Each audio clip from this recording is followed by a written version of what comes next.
Good evening. Thank you for tuning in to TV-Marywood's Town Hall, Forming a More Perfect Union, the second installment in TVM's Town Hall series. Tonight's topic, in honor of Women's History Month, gender equality. This broadcast is sponsored by the Pacers for Justice and Peace and brought to you by the Marywood Media Group. I'm Alex Widener, and I'll be your host and moderator for tonight's program. We're joined by two members of the Marywood community, Associate Professor of English and Chair of the English Department, Dr. Erin Sadlack, and Assistant Professor of History, Samantha Christiansen. Dr. Samantha Christiansen. Also joining us tonight, Regional Manager of Northeastern Pennsylvania for the office of Senator Bob Casey, Kristin Magnotta. Thank you all for joining us. And to my right, we have our live studio audience for the night. Audience members submitted questions before tonight's show to ask our three panelists. Thank you all for joining us tonight, and thank you to everyone watching our live stream right now. On to tonight's topic of discussion, gender equality. Our first question for tonight from Lacey Santarelli. My question is, what is the difference between gender equity, gender equality, and women's empowerment? That's a good place to start. We can start with Dr. Sadlack, and then you guys can all go along the line and discuss and answer the question. So gender equity and empowerment and equality. That's actually a really interesting set of distinctions that you're making. I'm curious. Can you go back just for a moment? Why? What are you curious about for that? I just feel like they're all like kind of similar, and I just don't know what the distinct differences are. I think that you're right. I mean, there are a lot of similarities between these words, and in many cases we do use them, I think, interchangeably. The idea of empowerment, I think, is the one that's the most different amongst those, because oftentimes we have to empower people to achieve their voices, to achieve equality. And that's, I think, the distinction between those. The other two, I would tend to use a little bit more interchangeably. But, And if I can add, in just kind of looking some information up as I've been learning it on my own as well, I know oftentimes gender equality and gender equity is used differently, interchangeably, depending on what country. So I know, for example, Canada has a tendency to use gender equity, as in the US we seem to use gender equality more. And I know I've often read in places where oftentimes gender equality is looked at as almost like the starting line, as opposed to gender equity looking at as it like the finish line. So obviously giving folks resources and opportunities from the beginning or throughout the entire program, project, whatever it may be, to achieve equality or equity at the end. Yeah, and I think I would add to that too, I think two notes. One is that I do think we sometimes get a little sort of hung up on the sort of semantic issues of gender equality or equity or empowerment. And so it can be easy to say, oh, well, these distinctions don't matter. But actually, precision of language can be really helpful and important. So I know for me, and I'm sort of thinking about this, and I like that the question is sort of making me think about it. I think of equity in more sort of quantifiable terms, similar to what you were saying, Kristin, in terms of this is something that I'm measuring, right? Sort of like directly measuring something like a pay gap or enrollment rates at an institution. And equality feels more conceptual to me in terms of, again, more of a qualitative measure of opportunity. But at the end of the day, I think they're terms that are there to support each other, right? Yeah. I don't think that at the end of the day, anyone's sort of major point is going to be changed if they say equality instead of equity. And if I can add, I also think sometimes a lot of these terms are ever changing, right? It's not that it is an exact definition in time and that's what it is. I mean, I think as we face social challenges, oftentimes a lot of these definitions kind of evolve. So I like to look at it saying, as Dr. Christiansen said, that question's making us think about these issues and making us be very particular in the way that not only we answer, but we think about them in separate silos, because I think with vocabulary in general, we've learned now over the last number of years, more so than ever, that there needs to be a real sensitivity in how we're using, language and, you know, and in what context, right? So. Can I add one more thought on that? Okay, so I wanted to just touch back to the issue of empowerment as well, because this is actually an area that I've done some research in. And so in my own work, one of the questions that I've had is, if you look at, particularly within a lot of development frameworks in terms of global development, you'll hear a lot of use of the term women's empowerment. And one of the questions that I had as a researcher and as a woman is, how are we even defining this idea of empowerment? What does women's empowerment really mean? And can an outside agency or any individual, whether it's a political organization or an aid organization, can they really measure or decide what is empowering to a woman, particularly in another sort of cultural context? So I think it's a question that there isn't an easy answer to, but it's also important to remember when we say women's empowerment is important, that within our own understanding of that importance, we realize that sort of wrapped up in the idea of empowerment is defining your own sense of power and agency, right? So there has to be a way that empowerment can be self-definitional for the individual. And yet, we also need to be able to look at things structurally, because otherwise you're saying if every woman is responsible for her own empowerment, then you kind of get nowhere fast. So it's a good question. Thank you. We're going to be taking a short break, but when we return, more of TVM's town hall discussion on gender equality. To Maddie, congrats on paying off all those student loans. Finally, right? How'd you manage that anyway? I started tracking my spending, changed a couple of habits. Wow, I'm kind of living paycheck to paycheck right now. I don't even know how I'm doing it. Well, have you tried saving a little? I want to, but where's that money gonna come from? Bill collectors, they're the worst. Am I right? When it comes to financial stability, don't get left behind. Not home. Get tools and tips for saving at feedthepig.org. Oh! Checking your fantasy league? Nah, just my 401k statement. Nice. Where'd you find the money for that? I just been saving a little every month. I can't seem to save anything. Well, what about all this? What about the money you're spending? What money? It's gone before I can get my hands on it. I got a pizza for a Todd. Hey, can somebody spot me? When it comes to financial stability, don't get left behind. It's 547. Get tools and tips for saving at feedthepig.org.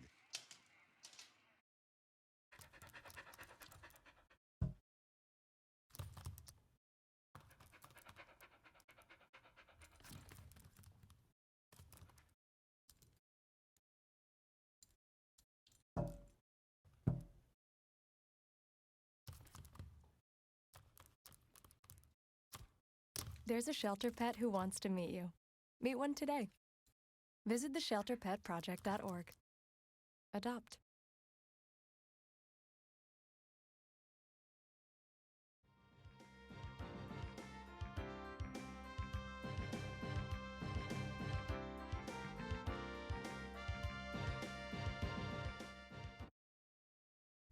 Welcome back to TVM's Town Hall, forming a more perfect union on gender equality. We'll be taking our second question of the night from our live studio audience, Emily Jennings, a freshman nursing major. Is gender equality more of a concern for women over men or vice versa? Is it equally concerning for men and women? Okay, we can start with Dr. Christiansen this time. Okay, great. I'm happy to start with that question. So I feel really strongly as a person that lives in a world that has lots of sort of gender notions, that gender equality is specifically that. It's just the idea that your gender shouldn't define the opportunities that you have as an individual, and that you as an individual shouldn't be limited or frankly benefited in either direction just based on a gender distinction that's either been externally applied to you or that you've interpreted for yourself. So I think when we take a broad understanding of gender equality in that way, then the question of which gender that would apply to seems self-answered, right? Because it's sort of like, well, of course, gender equality would apply to anyone who has a gender. And so, and I think that just to, I guess, editorialize a little, I think that that's becoming increasingly more the way that it's commonly understood. I know certainly in my experience, both in the public and in the classroom, I would say that the notion of, particularly when framed as gender equality in that sort of framing, is absolutely something that people who identify in any sort of gender identity see as an important part of their life and the lives of the people they care about. So. And I think, to add, I think it also depends, the context of which that individual is looking at the issue. Overall as a whole, I would say, from my experience, yes, that issue rests mainly in, women's rights and women's equality. But there are a multitude of circumstances where that role is completely changed. I think, one that we can see sometimes is, male nurses in a field that's heavily dominated by women. And that's just one example of sometimes they're in a position where, they may feel that there is an equality issue. So, I mean, it all depends on you as an individual and what your surrounding is at that particular point in time. But, I would say from my experience, personally overall, I would say that it is, heavily lies on the women's equality issue. Mm-hmm. I would add in too the idea of how limiting it can be to think it's only going to benefit one side or the other. Mm-hmm. In every possible way, when we think about what are the different roles. I mean, so you mentioned professions, that's certainly a pressing issue, but even just the approaches that we give. Are men allowed to be caring dads? And of course they are, but how limiting is it to a man if he is told he has to be aggressive and dominant? And that's just as unfortunate as for a woman saying she has to be caring and she has to display her caring all of the time. So I don't ever see those as mutually exclusive, or that equality is just that. It is it is genuine equality. It lets us all explore our goals and our talents and our all the different aspects of our identities, and I think that's really essential. Okay, thank you. We'll be going on to our next question from Amanda Grippo, a graduate student in clinical mental health counseling. Hello. Okay, recently I saw that now that women are making close to 95 cents to every man's dollar, I was wondering how this makes you feel. Do you feel that women have come a long way and to get to where they are today, or is there still a disconnect in gender equality? Okay. And we can start with Kristin this time, if you'd like. Sure. Well, I think to say that we haven't come a long way would be a disservice to all those folks and generations before us, and the first and second wave, and now the third wave of feminism. I think it would be a disservice to not say that they have not come leaps and bounds for us, but there's absolutely so much work to do.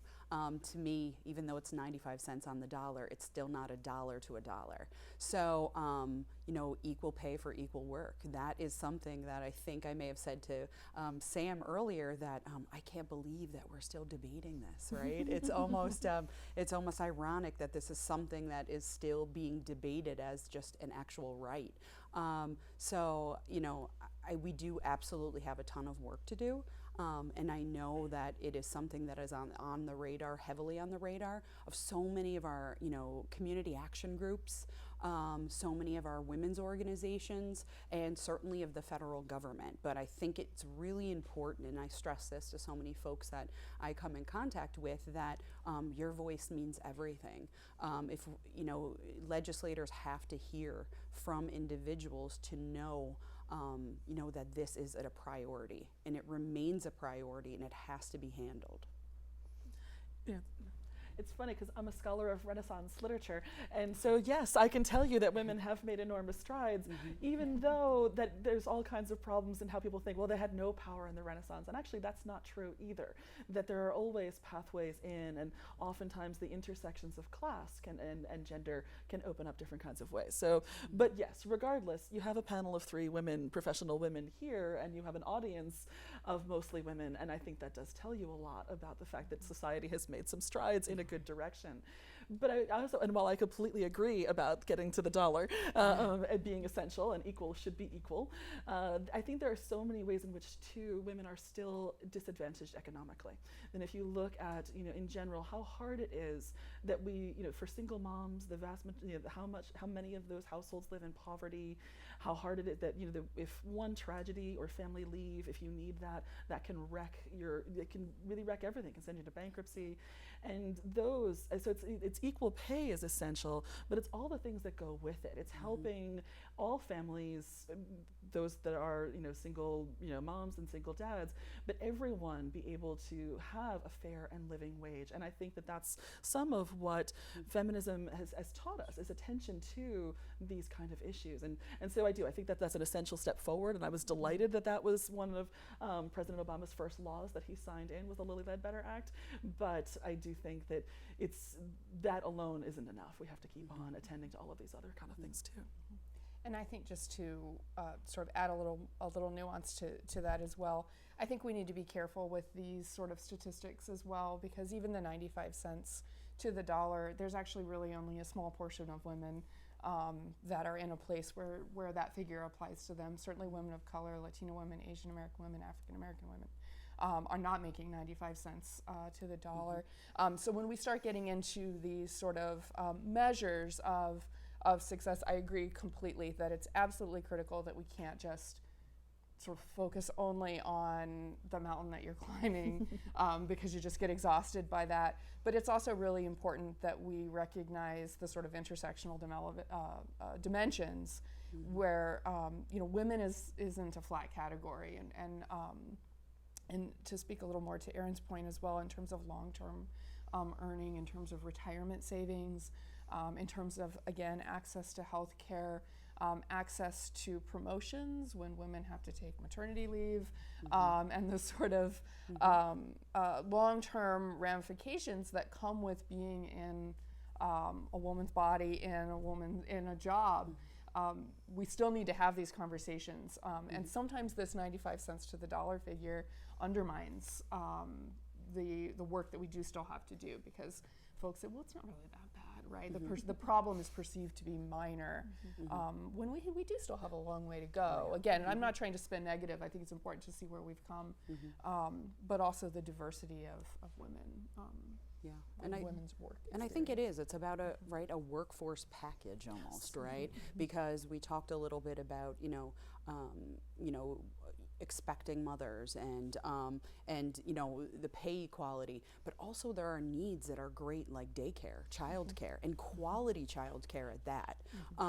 And you look at, oftentimes from my personal experience, I had the opportunity to have a child and be off for a good amount of time. There's a great percentage of women that have a child, and with the day that they check out of the hospital, they're expected back at their job the next day. I mean, how is that possible? And how is that, productive for the child or for the mother and the family overall? So this is a multi-layered issue. It's not just about the dollar, though that is, a heavily debated issue, but it is, like Erin and Sam said, this is a whole package in general of a multitude of things in the workforce that are essential, and we have come a long way, but there's a lot more work to be done. Okay, thank you very much. We're going to be taking a short break, but when we come back, more of TVM's Town Hall.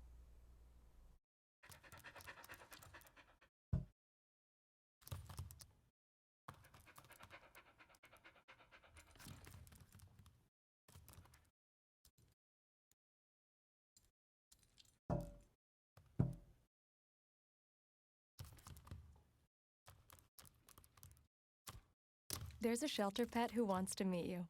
Meet one today. Visit theshelterpetproject.org. Adopt.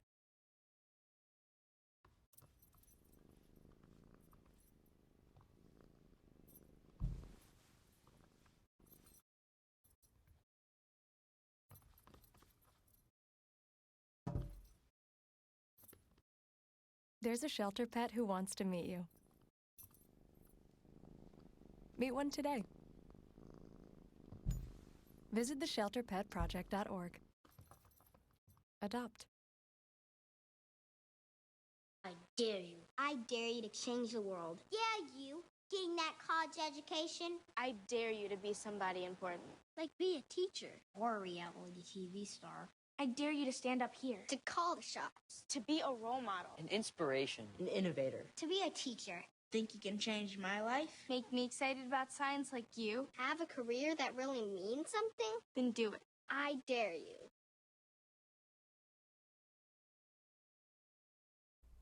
All right, welcome back to TVM's Town Hall. Tonight's topic in honor of Women's History Month, gender equality. Tonight we have Associate Professor of English and Chair of the English Department, Dr. Erin Sadlack, Assistant Professor of History, Dr. Samantha Christiansen, and the Regional Manager of Northeastern Pennsylvania for the Office of Senator Bob Casey, Kristin Magnotta. Thank you again for joining us, and thank you to our studio audience for being here. Our next question for tonight. Gender equality is part of the platform of third wave feminism and the newer Women's March movement. However, not all females feel welcome into these groups due to a radical and liberal connotation within the groups. How do you believe we can unite under the issue of gender equality in a nation that is growing more polarized? Who'd like to start with this one?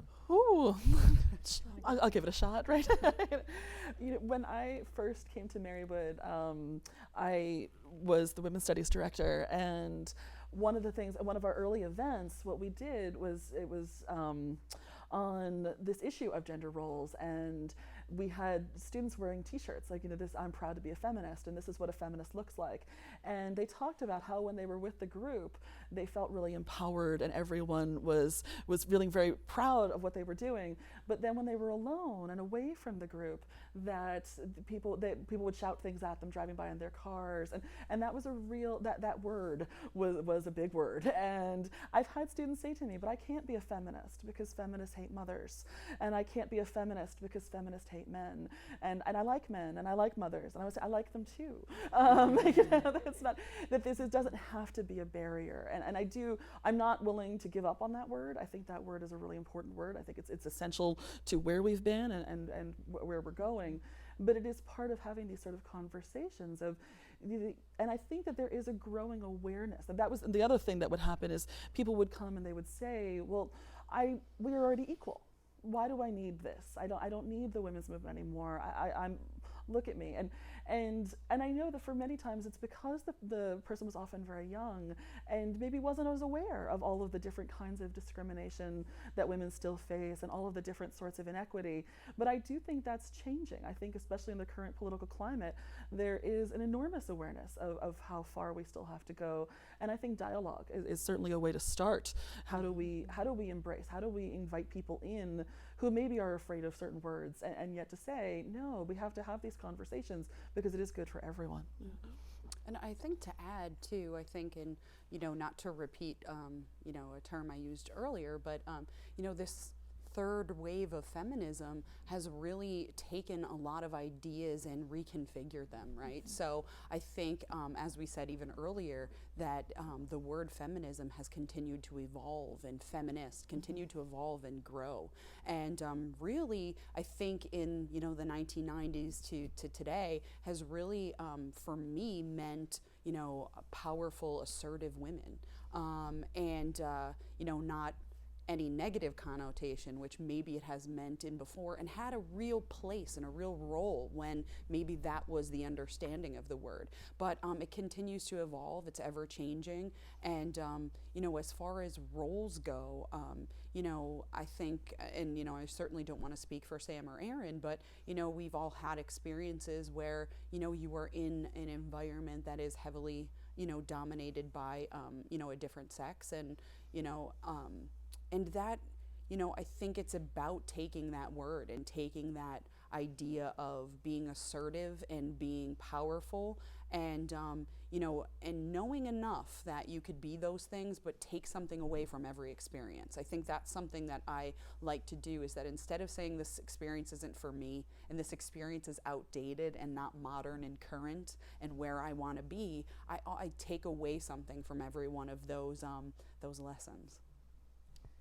And I would add, and I'll sort of place my historian's hat on for a moment, that this issue is not new to feminism. Sure, we live in a really polarized political climate in the United States right now, but it's not the first time that that's been the case. And it's certainly not the first time that feminism has been a polarizing issue. And if we look at the sort of trajectory of what we could sort of lump into a broad category of the feminist movement, there are so many different interpretations that have historically defined what a sort of cluster of people or a region of people have thought of as their feminism. And many times that has included incredibly what seem to be like polarized worldviews. And yet often the sort of common ground is found when communities or different perspectives are starting to talk to each other and listen to each other. In the 1960s, the sort of rage of the feminist movement, not in the negative rage way, but the thing of the feminist movement was consciousness raising, and it was women coming together and talking to each other about their experiences. And many women of that generation, of this sort of second wave of feminism, talk about how they were speaking to other women and realizing that the problems or the frustrations and the ways that they were feeling weren't so unique, right? That it wasn't just them. And some of those experiences were because they were feeling restricted or limited. But some of those experiences were because they were feeling marginalized or excluded from the feminist movement itself. Again, looking at women of color who have really had to come to the fore and say, we need to make sure that the way we're talking about women's issues is not just describing a certain class or race position. And I feel like we're really still in that moment. We need, as feminists and as individuals that are committed to sort of seeing gender equality or exchange happening, I think we need to, on both sides of political issues, make room for each other and be willing to really sit and listen and hear what it is that is making someone feel marginalized. And I think that that's a lot easier said than done, but if we can just keep doing that, I mean, as feminism has made successes in creating, again, third wave feminism is a lot more intersectional and a lot more sort of understanding of diversity than some of the characterizations of earlier movements. So I think things like political positions, contemporary political issues are areas we can still work together and grow. Mm-hmm. So I guess just to close, sorry, I'm going on and on, but I would just close for the person asking the question of, well, what if I feel left out because it's associated with what feel like progressive or radical causes, I would say, well, then get involved more and say, I want to be part of this conversation. And when you say that we all think this, it makes me feel left out. So let's make sure that when we say this is what we believe in, that we say, and so is this, and so is this. Because feminism inherently is about being able to own your own opinions, right? So, yeah. And I think it's, Sam had mentioned something really important, is that, this movement isn't, we need folks from all genders to be involved in this fight. And I think where sometimes we hit a crossroads oftentimes in any sort of protest or movement is that we're, again, in sort of silos, right? So there's the women's issues and the LGBTQ issues. And I think where maybe the lines get blurred is that I think we all need to be in all of those fights together, as opposed to them being separated. So we need as many men as possible involved in the women's right movement. We need as many people in general to be involved in the equality of LGBTQ community. I mean, I think where maybe we sometimes, try to overcome hurdles, and obstacles, which is difficult, is, owning a movement and saying, this is what I stand for. But really, if you look past the lines, so many of those issues are the same for all of those communities. So why not fight together?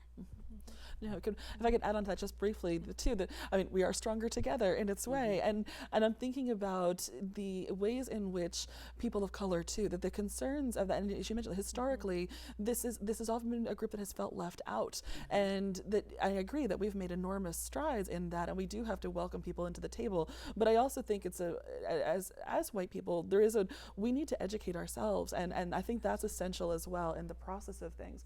Because I remember reading one article after the election, and people saying, if you're not paying attention, if you think we're automatically marching to a better place, and that this is how history is moving, and you're surprised to find that there's so much racism still in society, then you need to educate yourself much more and to open up your mind to that. And I think that that's a part of the obligations of as we move, whether it stay the third wave or are we moving into the fourth wave or however we do this, but I think that is essential in its way, is that intersectionality.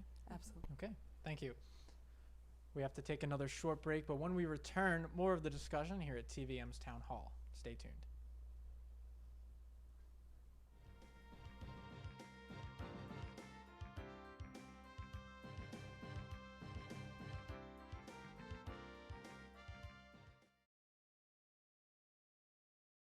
I dare you. I dare you to change the world. Yeah, you. Getting that college education. I dare you to be somebody important. Like be a teacher. Or a reality TV star. I dare you to stand up here. To call the shots. To be a role model. An inspiration. An innovator. To be a teacher. Think you can change my life? Make me excited about science like you. Have a career that really means something? Then do it. I dare you.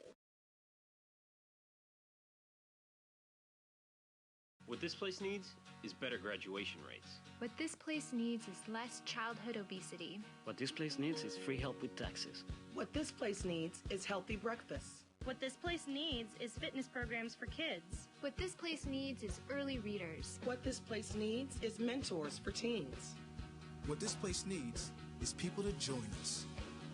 What this place needs is you. To donate or volunteer, go to unitedway.org.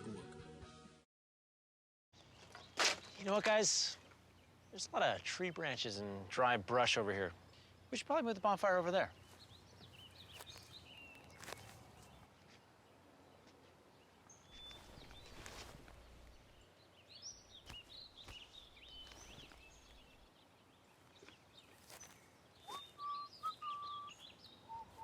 I'm guessing Smokey liked that idea.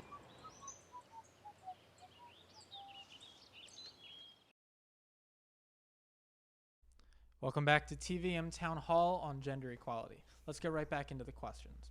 Our next question for tonight from Gabriella Treza, a junior speech pathology major.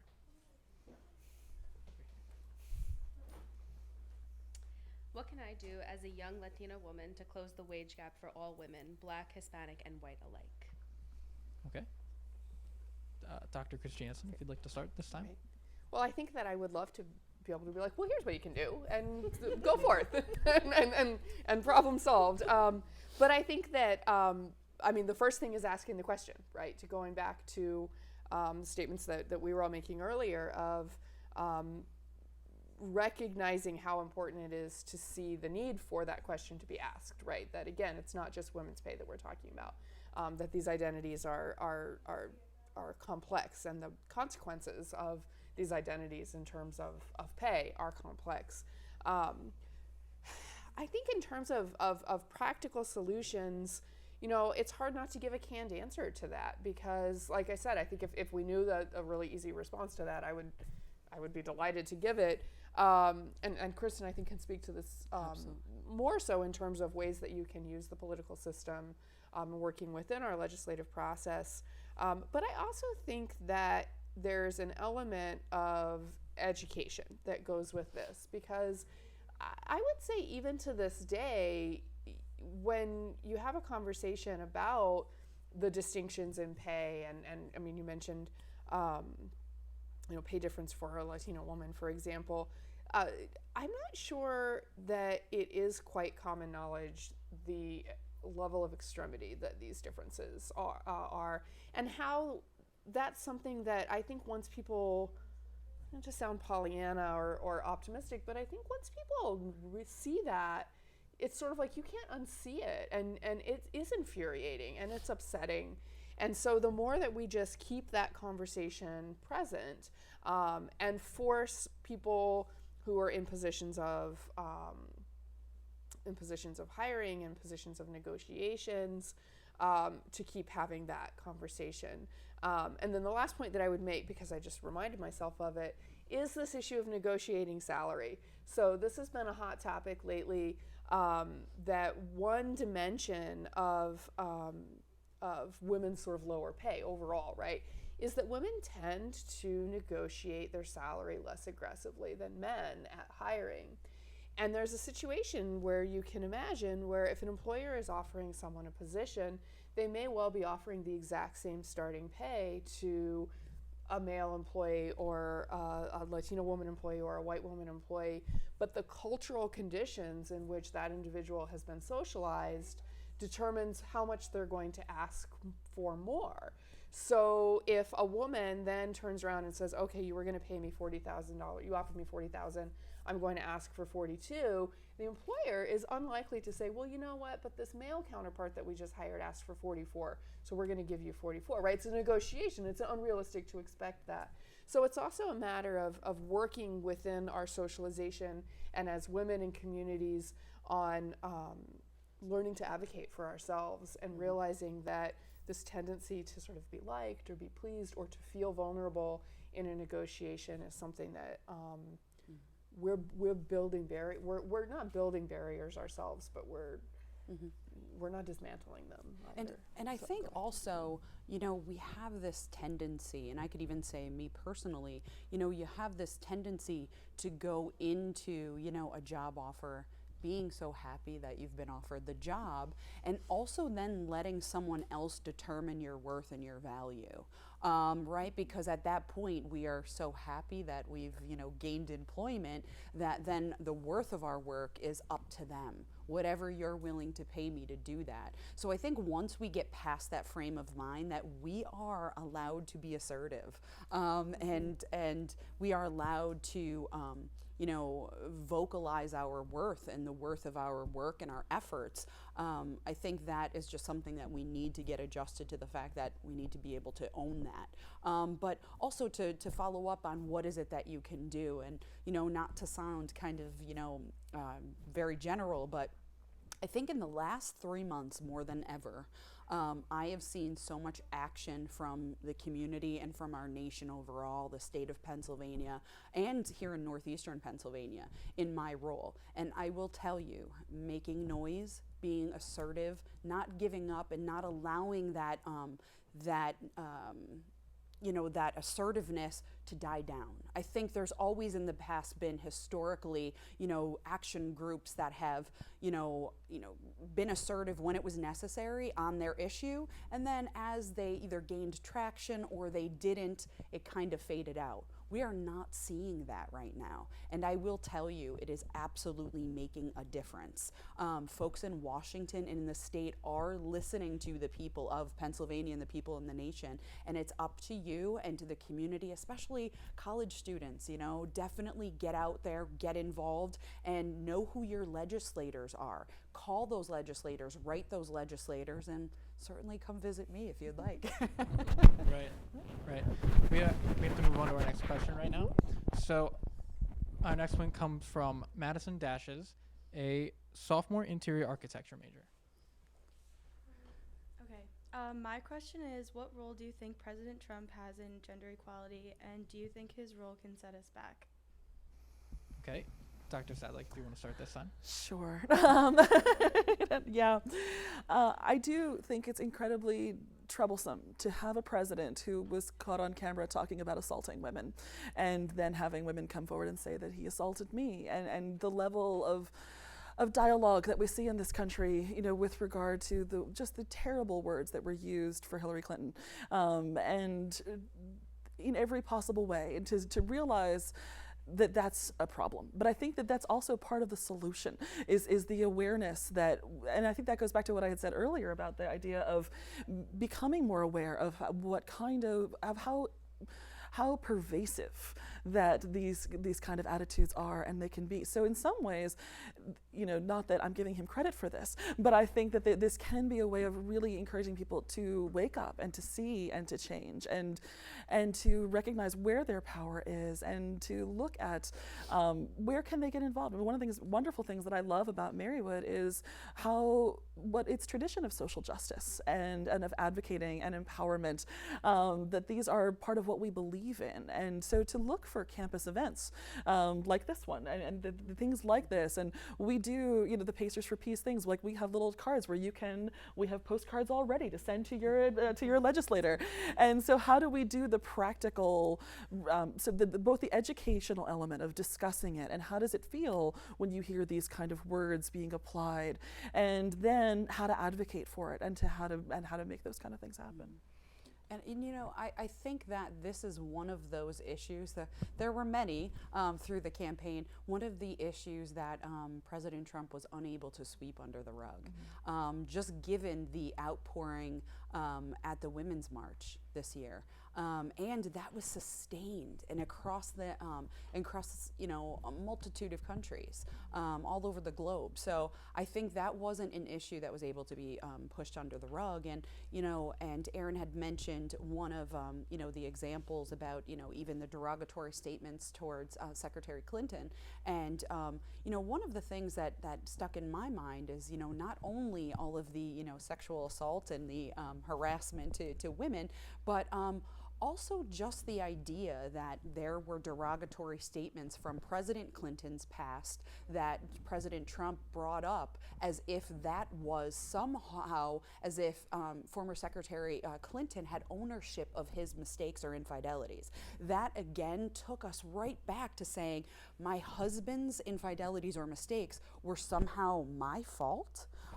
That to me was mind-blowing. It almost didn't make sense, but unfortunately on a daily basis we're trying to make sense of things that don't make sense. But I agree with Erin in that, you know, so much of what has happened has backfired on President Trump, because it has absolutely ignited this this movement of women saying it is time, we have to stand up. And women have been standing up, but I think now more than ever there are mass numbers of women saying this is it, this can't be our future.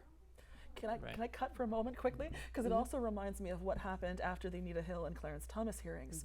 That this was, and most of you here are too young to remember this, but this wave of absolute outrage of seeing a Congress largely composed of white men berating a woman over not having come forward sooner with her accusations of sexual harassment, and then having Clarence Thomas then appointed to the Supreme Court in the face of this very clear harassment that many women could identify with.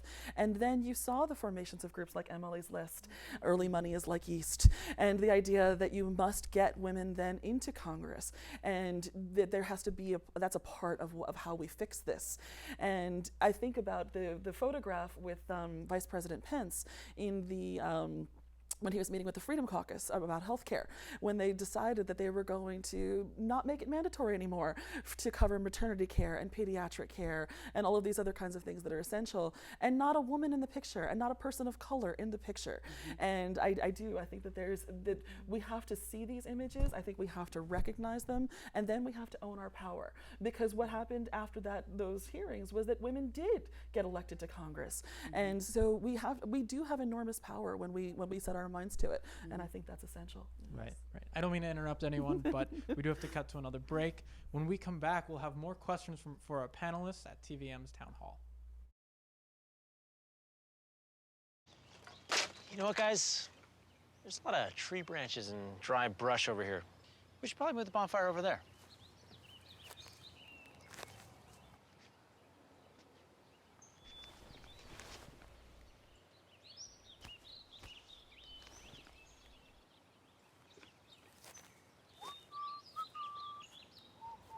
I'm guessing Smokey liked that idea.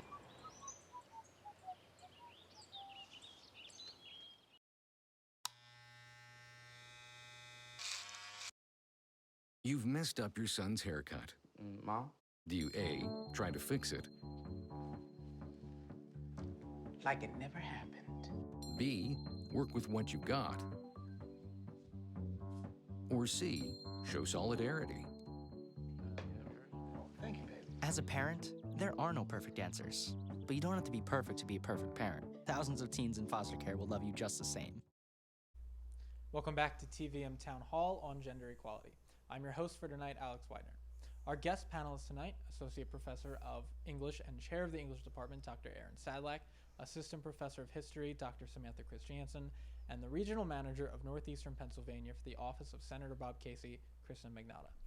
and our live studio audience for tonight. Thanks for tuning in. Our next question is from Zachary Lowe, a junior speech pathology major. Hello, everyone. Thank you for being here tonight.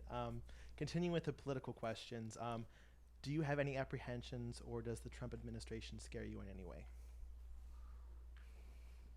I took the last one first. Yeah, do you want me Sam, to go ahead. Okay. Sure. I think that, I think to be fair, a lot of people in this country have a lot of fears right now, and have had a number of fears. And I think it's important to acknowledge that actually those are all over the spectrum in terms of concerns that people have.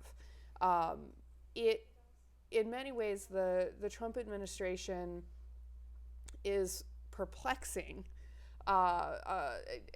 because I know for me as an individual, it made me question things that I think I had taken for granted as givens, right? To reference even the conversation that we were just having regarding some of the statements that I would say in my lifetime, a decade ago, I would have expected to be like kind of career tankers, like, oh wow, that one's really like, there goes that person's career. And that isn't really the case anymore. And I think it's important to recognize that that doesn't rest in a single individual, right? President Trump, whether it's during the election or after the election or in policy or action, he didn't invent patriarchy, he didn't invent sexism, and he's not the one that is solely responsible for this continuation of that. I think that one of the things that concerns me on a more sort of practical level with this administration is that I'm not clear what the agenda is, right? So when you look for actual policy plans, actual policy intent, or even just a clear sort of space within, whether it's within the Republican Party, you have the sort of more like the Freedom Caucus versus the sort of what would be considered the more moderate Republicans. It's not even really quite clear where things are going to line up at the executive branch level. So my fear, I think, is similar to everyone else's in that I really haven't kind of been able to put a handle around this. I don't know what to expect. And I think it's a dangerous situation when we stop expecting things, because you don't know how to hold someone accountable to their own sort of perspective or agenda. Someone can have a different agenda than me. That's fine. But they can be held accountable to that, and then I can advocate for my agenda.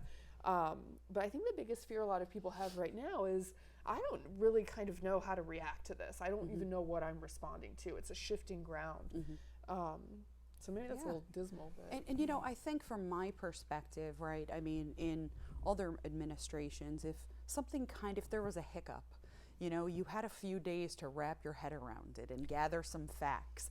It seems like with this administration, it's like every day or every other day there's a shoe that's dropping, right? So folks are just trying to get their head wrapped around one issue when the next comes and the next. So that is kind of, just that uncertainty, like Sam said.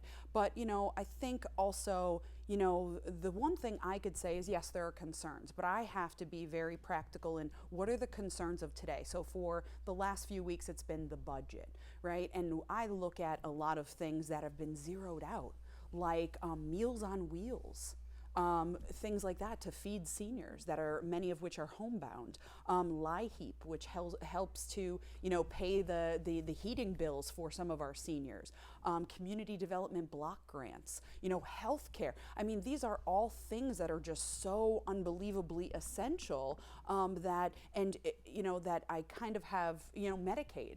Medicaid is one of those things that, Medicaid provides, support, financial support to seniors, to individuals with disabilities. So when you start to see them coming after a lot of those things, which almost are things that seem like just a no-brainer, that they should be available for these vulnerable communities, that's when my concerns become very real. And I could say that, I certainly have those. And one other quick thing, if I can, is that You know, so much of, I think, helping President Trump to become the president was this idea of, you know, drain the swamp and get rid of career politicians. But here's something that I want to, and because I work for one of them, being a politician is a career, and it's a noble one. And, you know, there are many that think that a lot of, you know, politicians and legislators don't care. And I could tell you more do than don't. So, and the level of scrutiny and the amount of information you are responsible for legislating on is astronomical. And that's why your voice is so important. So I can say that was, you know, another thing. Maybe that messaging isn't exactly what we want, because now we have someone that has no experience and also looks as if there's no direction. Right. We're going to have to go to a short break right now. But when we return, more of TVM's Town Hall and our final questions and final remarks for the evening.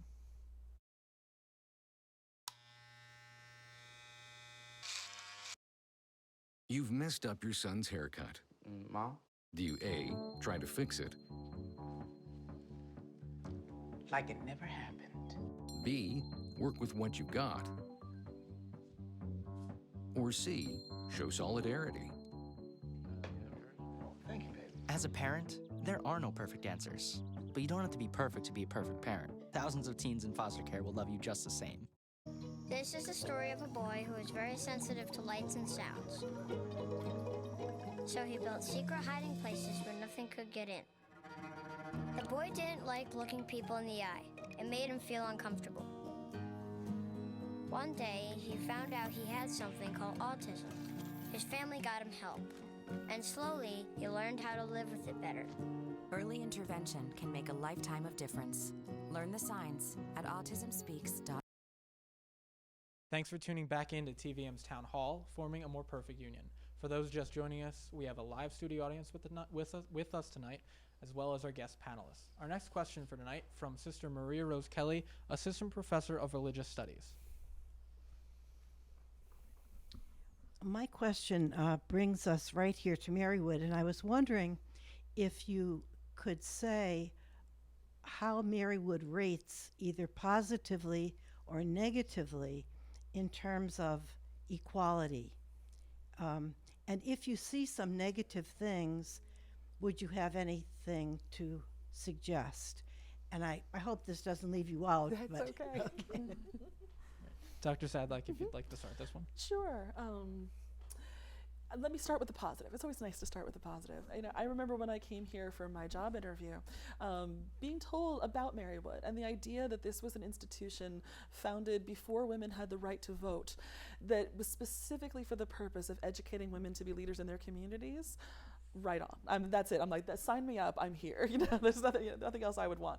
And the privilege of being a part of that. And so I think we have a community here of people who do care enormously, and they care about one another. And my own experience before this has always been in public schools, both all the way up from kindergarten on through graduate school.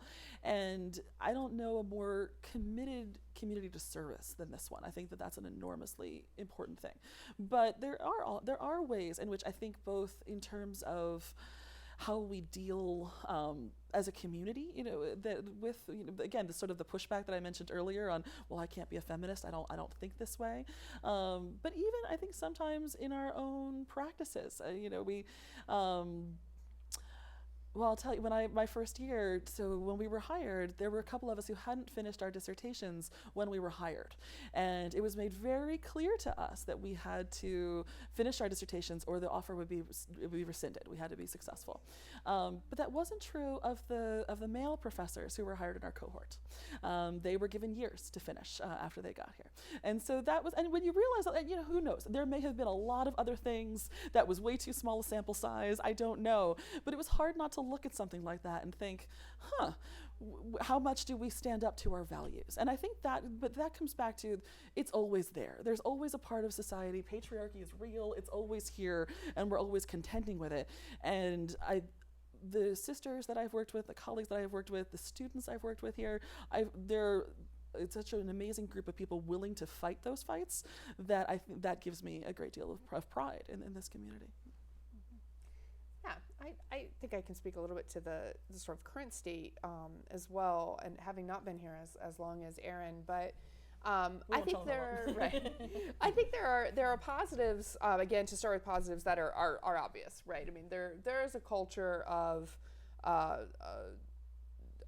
respect for women, respect for equality, respect for justice on this campus that I do think is widespread. I mean, I don't feel that this is a place where, as a woman, you feel particularly or especially marginalized or made to feel insignificant. I think the fact that our upper administration, in terms of our president, our VP of business, our provost, are all women, right? And successful women. And we have, of course, naturally a tradition of women presidents. This is something that, in getting to these sort of quantifiable terms, we can point to and say there is opportunities for women at Marywood to advance. There doesn't seem to be a pattern of promotional disability for women, right? I mean, I came from another institution that is sort of nationally notorious for women having a really hard time getting tenure, right? And it's sort of, there have been articles written in the Chronicle about this particular school and its problem, and a lot of institutions in higher education deal particularly with this issue of tenure and faculty and women. And Marywood, I don't feel like, I can say in my limited exposure, as a place that's sort of like in the fire of that. That said, I think it's important to recognize that this institution still exists within the world. And much like I was talking before about socialization and sort of implicit bias and issues of diversity beyond gender, I think we have some work to do on this campus. Certainly in the faculty body, I think that we need to really have a sustained and focused effort as an institution to have a faculty body that reflects the diversity of the community that we live in and the world that we live in. And then from that also a student body as well. And so that, you know, in my mind, issues of equality are all related, whether you're talking about race or you're talking about gender or you're talking about differently abled individuals. All of these things are together because it's just a matter of an individual feeling sort of valued and equal. So we do still have work to do, and it's important to sort of where we started this conversation, see where we have come, but not pat ourselves on the back for too long and then say, okay, good job on that, let's get back to work and keep talking as ways we can improve. Kristin, do you have anything to add to that at all about even just local issues? Not specifically, but you know, I'm born and raised in Scranton, so I love Marywood. Nothing bad to say. So. Well played. Do any of you have any final remarks to add? If I can, I just, not to be completely redundant, but I really want to encourage folks to get out and be proactive and take ownership of your communities, because if you don't, the question mark is who will. So you need to be, loud and, make your presence known and really, as I said, continue to educate yourself on the issues, state, local, national, and reach out to your legislators. With your voice and your feedback and constructive criticism is what helps shape policy in Washington. So I encourage you all to do so. Okay. We're out of time for tonight, but thank you again, everyone, for joining us. We appreciate everyone being here. Thank you for joining TVM's Town Hall, to our live streaming audience, to our audience who submitted questions. Thank you for those. Our next Town Hall will focus on the environment and will be held on April 7th. For more information or to find out how to participate in the live studio audience, please check TV-Marywood's Facebook page for more information. On behalf of everyone here at TVM, I'm Alex Widener. Thank you and good night.